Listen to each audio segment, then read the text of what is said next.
Okay, next time we're getting freaky. We're going to go somewhere bizarre and do naked.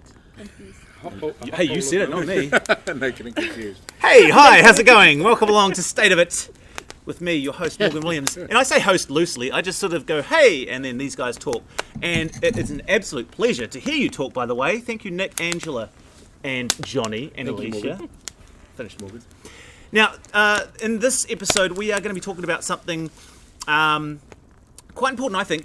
It is a career in hospo, and a lot of us have worked in hospitality in some way or another. I know I have, in a bar, and a kitchen, but a lot of people don't take it as a serious career. So what do you guys think about that?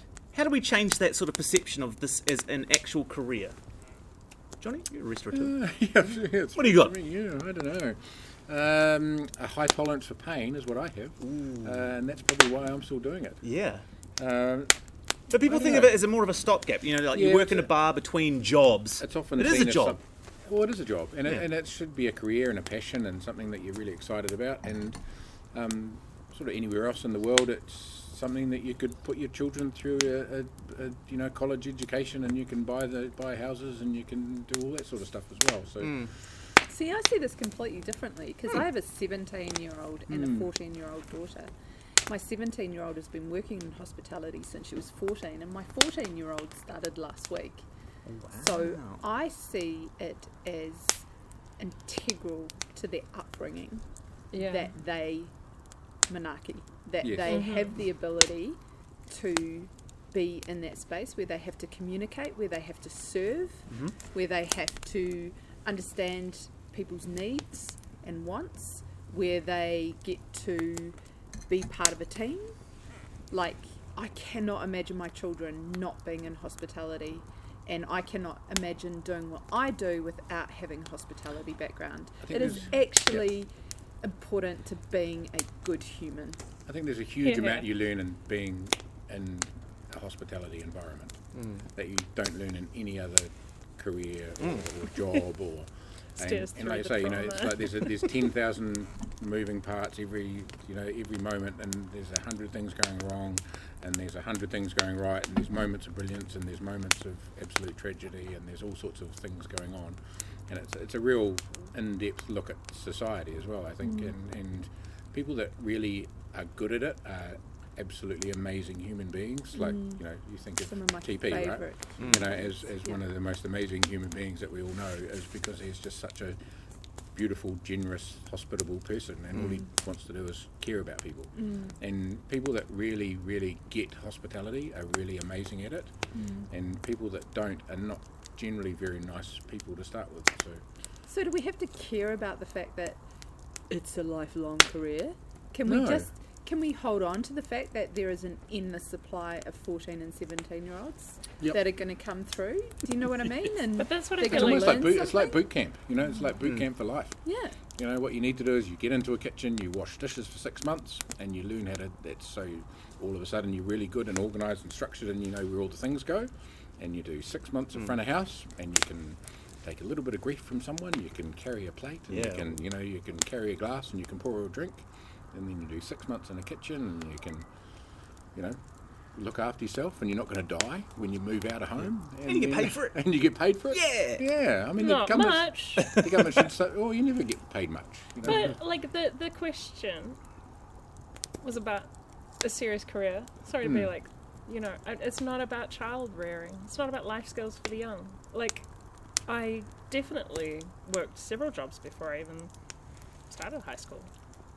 Like, I've always been working, and I think people in hospo know work, and it's important for everybody to know work. Actually, I want every motorist to cycle for a month. I want every office worker to come and work a table for at least a month to 6. Let's be honest. But I think to respect it, maybe they do in other European countries.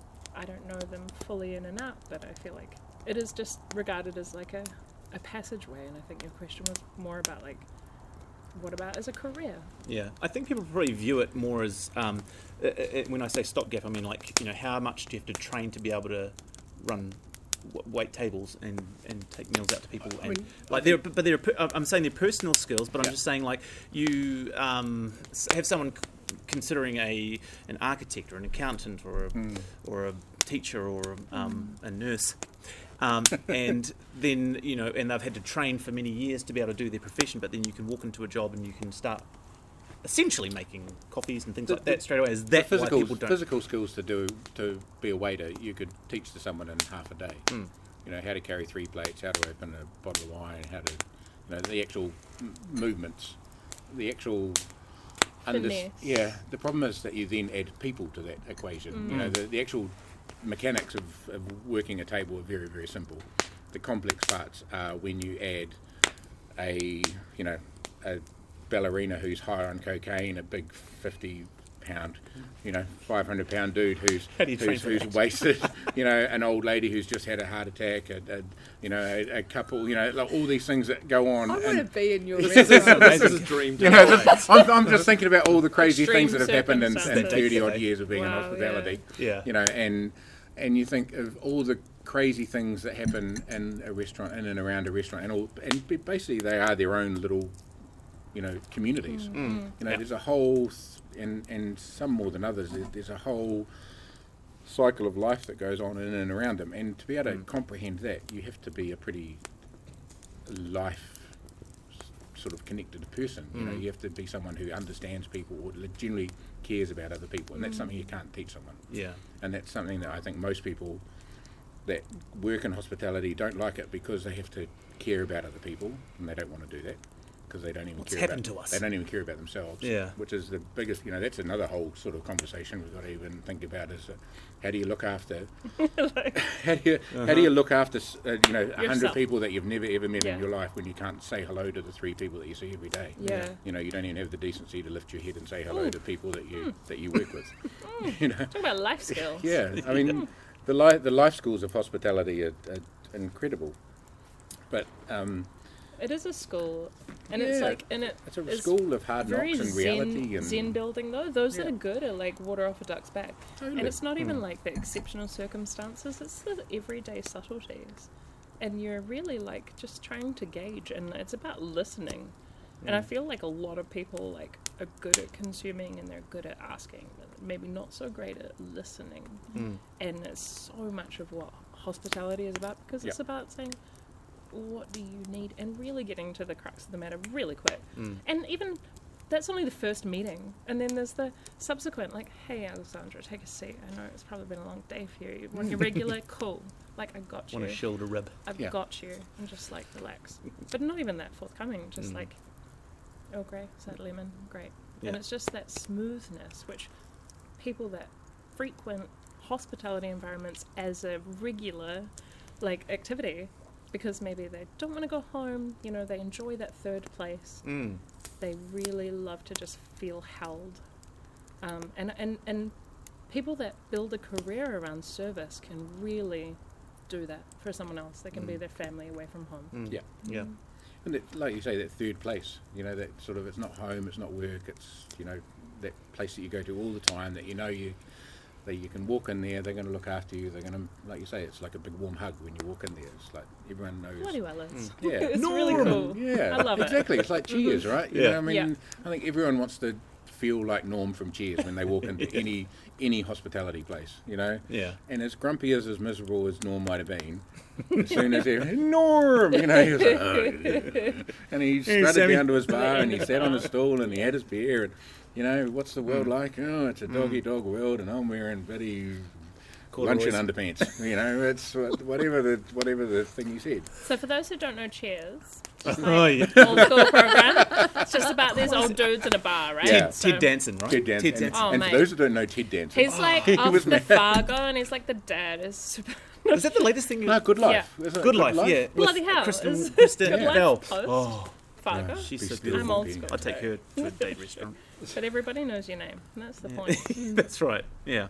And I think that's where we get it so wrong, is that we try and make it's so much of hospitality now is becoming about process and this is what you need to do, and this is how efficiency and That's true to some extent. Efficiency doesn't work when you involve people though. And that's why you get on a plane and the air hostess will, whoever's on the plane, they'll say something and they'll just make you feel really welcome, and then the next person gets on and they make them feel welcome, and it's like I look at people that work on planes, they're basically the tiny little restaurants that serve pretty average food that are really high in the sky. Very small. It's chicken or fish. You got a tiny menu, you can't get it wrong. It's the chef's kind of not there. He's not there. He's got the day off. Good so, luck. Good luck.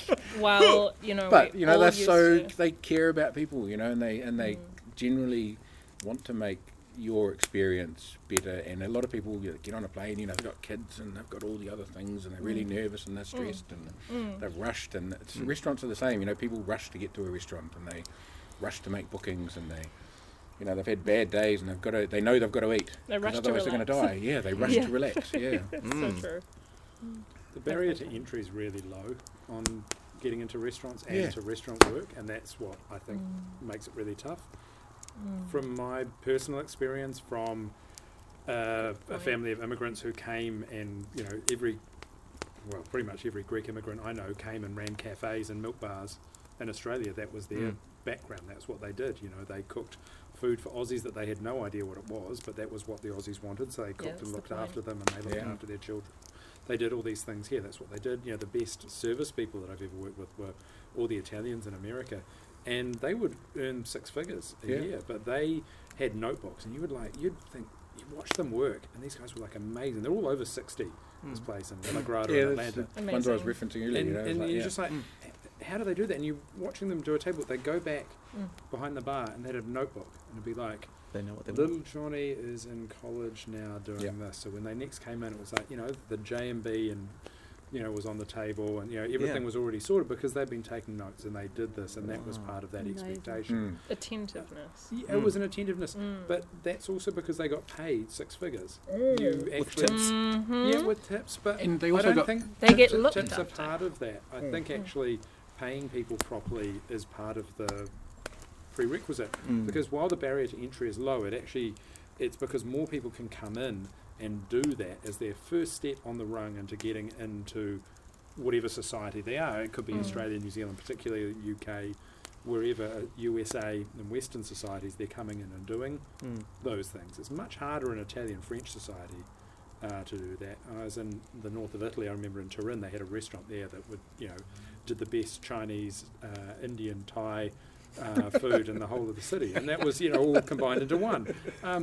Because they didn't get it. You didn't have those options here. Here we're incredibly open. You can start something and do that, and you'll work for absolute peanuts, and the hours that those immigrant families put in to keep those damn places open, and they will compete with you if you're a professional person going in there trying to do that. And you might be a cog in the wheel of some huge hotel. I mean, down and out in London and Paris still applies for the shitty kitchen porter roles that exist today, that you get paid fuck all for washing dishes on some massive conveyor line in the bottom of a convention centre or a hotel or things like this, doing, and this is what we talk about hospitality. You think about the years that was required to become a chef. It's like, you could have been a plumber and got paid a lot more and have a lot less stress in your life, and you won't be working Friday nights and missing your loved ones and doing all this stuff because you like people. That magic wears off at a certain point. Strangely enough, you deal with a lot of shit when you're working in hospitality that you probably just would have less shit to deal with if you were a plumber, I think. Well, so what do you do? literally rather than figuratively. So good, Johnny. Oh, I'm not even going to call the gynecologist one. Yeah. But there's so much that they need to do. But I think when you've always got that. There's you're trying to what are we talking about? There's two different parts of the industry. You've got the big behemoth machines, the airlines, the hotels, and things like this, and you've got the mum and pop down the road who are running a tiny little Thai restaurant, and they will work 14 hours, and if they make $5 an hour, they don't care. They're just going to make a profit. They're just going to do it, and you know what? Their kid's going to be a fucking doctor. But they're going to get through, and that's what the Greeks did in Australia. It was like, yeah, man, I'm going to work that milk bar. Yeah, my grandmother there, raised kids by herself, worked there through that whole thing. 7 days. 7 days. Yep. Yeah, my dad's job was to cut the wood for the fire that cooked the things in the stove out the back. It was all the whole lot. You know, they grew the vegetables that they had there. That was the deal. You want to make money? That's how they did it. They did it the fucking hard way. You wanted the cheese? She made the cheese and she hung it drying off the tap. That was how everything came in small town Mudgee in Australia. Yeah. They would do whatever it took, and that's not going to change generationally. And when we think someone's going to rock out of Polytech and take them on, the effort that an immigrant family will put in, you are going to lose. You're going to take that Chinese family on, that Thai family, that Greek family that's going to come out. They will work fucking way harder than your 18-year-old who's thinking, you know what, I'm a bit fucking hungover this morning. Friday, 5 o'clock, my mate's 21st is, you know. They have a goal in mind, and their kids are going to get put through. And until we start actually looking at what the idea is behind what we're doing, I think the places that are those trying to be a big machine, that is, I cook 20 things on a menu, I do these things, they're going to lose out. I think it's better to actually focus on what you do and do it really well. You know, you're going to do the best goddamn bread, you're going to do the best damn coffee, because I think when you look at the cultures that they've come from, they've already distilled that stuff. You're going to have the guy who makes the best phyllo pastry, or the best, you know, patissier, or the best Peking duck. They're going to kick that. And we went through the stage where we thought, thanks to Marco Pierre White, that we were going to have these huge menus, that we were going to have walk-ins of all this shit and 30 chefs. But that's down and out Paris and London, that you had kitchen porters who were, you know, those guys were, you know, flea, polio infested hovels that they lived in. That was shit. It was shit work. Feeding very, very rich people, you know, caviar and, you know, mother of pearl spoons. Because they got paid very little. And I think that efficiency is not in the right place to exploit the humans and the products and things there to come from far away, that it would actually be better to celebrate the small things and actually go, you know what, I'm going to do really fucking kick-ass shoulder of lamb. What do we do? Shoulder of lamb, that's it. We braise shoulder of lamb. You like it? You don't want shoulder of lamb? Go away. You don't have anything else? Like, but do one thing there, and that actually gives you the luxury in that position to actually be able to engage. I remember going to France and watching two dudes serve a cafe of about 130 people and go, holy fuck, these guys are amazing.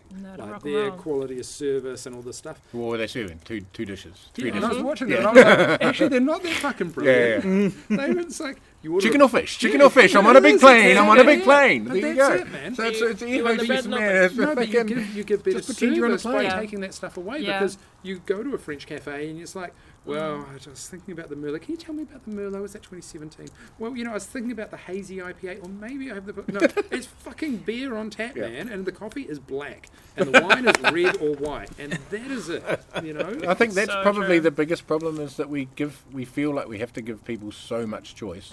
Because everyone comes in and asks for different things. You know, they want this, that, and every other thing. So... And the panicked restaurant owner will go, well, we've got to put all these things on the menu. But as part of doing our, you know, providing, you know, that sort of those ideas that are instilled into what makes up our, you know, our DNA and our terroir, is it providing the best thing? Because I think that's what it is. Like we're really good at going, you know what, we're going to find this weird ass, slightly obscure white grape and actually make it really fucking good. Or we're going to make really good coffee or really good bread, or we're going to actually nail something. Or we're going to offer lots of things sort of okay. But the really interesting thing is, culturally, we're about the one really good thing. The history, particularly Ngāi Tahu in the South Island, right, was that every rūnaka or every sub-area had a specialty, like a speciality, and that was your thing, and you traded that with someone else if they wanted their thing, right? I mean, I'm talking about you two, but 15th century you know, umra pits in the Otago Peninsula, or omaru, the Takoka trees, you know, that got you over the Southern Pass, and the families owned the stand of trees. Isn't that every food culture in the world?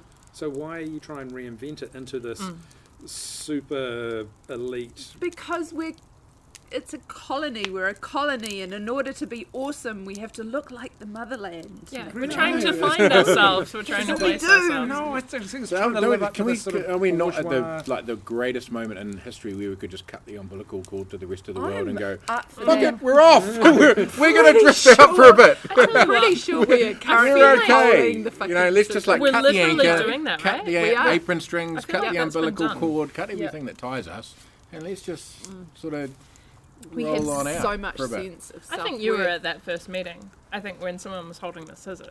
Yeah. And I think that was at the exchange. Oh, yeah, And I think yeah, that yeah. was truly a... It wasn't and I that long think ago was we had actually- that cultural I think cringe that was idea. the Hearing a New conversation. Zealand accent on TV and radio was bad. Like that was you Oh, can't it was be so like that. cringy. Yeah, it was like God. Yeah. It was like you're hearing like And the now, brunettes Chris singing in a Curtis, New Zealand greatest voice. supporting actor in history. And supposedly the most sexy accent. Thank you very much. Say what? Yeah. Says who? Yeah. For So us. still I funny. do. I think we're stepping into that period of self-identity and having, and not cringing about it, Yep. and going, actually, we are quite cool, Just own it. and being up for it. But Yeah. that takes some unlearning. Definitely. And I think there's that huge tall poppy thing in this country as Oh, well, right? You know, I mean, massive. this has got nothing to do with hospitality as a career at all. But Oh, we maybe used that maybe it is. It is because Maybe, it's maybe the, it does. you're You know, right, maybe because it's like, you know, I don't want to be subservient. I don't want to be the servant. I'm your equal. You're my equal. And And that's a you know, Kiwi thing. We're and very we're not egalitarian. we're not very good at saying you're great, you're awesome. Most people would rather be called a dick than be sort of say, oh man, I really love all that stuff you do. You're really great. Oh no, it's not that good, man. It's just some stuff I do. Oh, you're a dick. Yeah, I am. Yeah, I'm a dick. Yeah, But You know, giving it's good that whole service is being acceptance able to thing. receive You're good not service. wrong. Yeah, I just even acknowledge what that is. You know, like, Take the actually compliment. Acknowledge being that served by someone it is very, like having someone serve you is Or how means about so many different things on being so many different of levels. service? Yeah, You know, true. like, Exactly. as a family, that's something that we talk about a lot. Hmm. Like being of service. That is a really powerful thing to do. That is not about leading from the front. That is about standing back and going, how can I help other people? You think about Step up. we've just celebrated Anzac Day, right? You know, which is all about the whole service of what people have done for this country. People You know, who gave up their lives. Could we not extrapolate that out into multiple different things that people do to Yeah. serve Imagine other if- people things? like You know. our wait staff were that disciplined. Yeah. The way that to get up at 6 o'clock. What, to get up at 6 o'clock in the morning. just to And, do the you know, basic training. to Let's be to put on honest. clothes and turn up on time. Let's Holy actually shit, be imagine if they were that Yeah, good. back. I think you get so much more by giving than you do by trying to self-serve.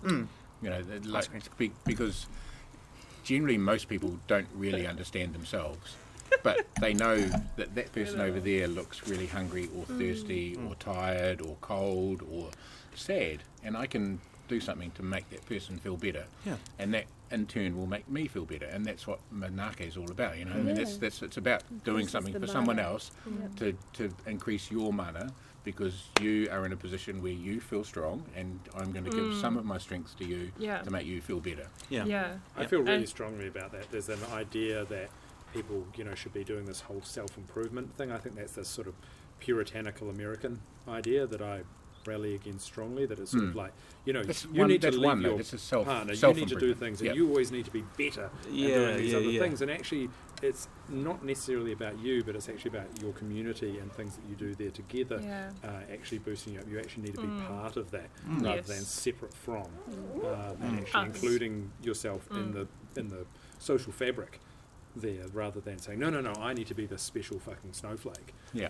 There. I think and that's the problem that most 18-year-olds now would have with working in hospitality, is that I don't want to go over and talk to those people because I'm challenged by them, or they're older than me, or I don't know what to say to them, and it's that. I think we're in a very weird point in hospitality where people don't want to work in it because it's not about them. Yeah, well, it's not about them. You get paid minimum wage. You get Which is quite good, I might which add. is fantastic now. Crikey, when I started, $6.25 I used to get per hour. Let's per talk hour. about this. I keep Now looking it's into like the camera $20. like, Let's talk about that. Yeah. Hey, These are the big segue. issues. Yeah. Yeah. Johnny's suggesting that all chefs should be unionised. He was telling me before. Yes, I was not. that. In the union. So what we're saying basically is, summing up this whole conversation is, no matter what you do, it's always selfish. Thanks very much for watching, you guys. Make sure you give us a like and subscribe to the channel, State of It. We look forward to seeing you again next episode.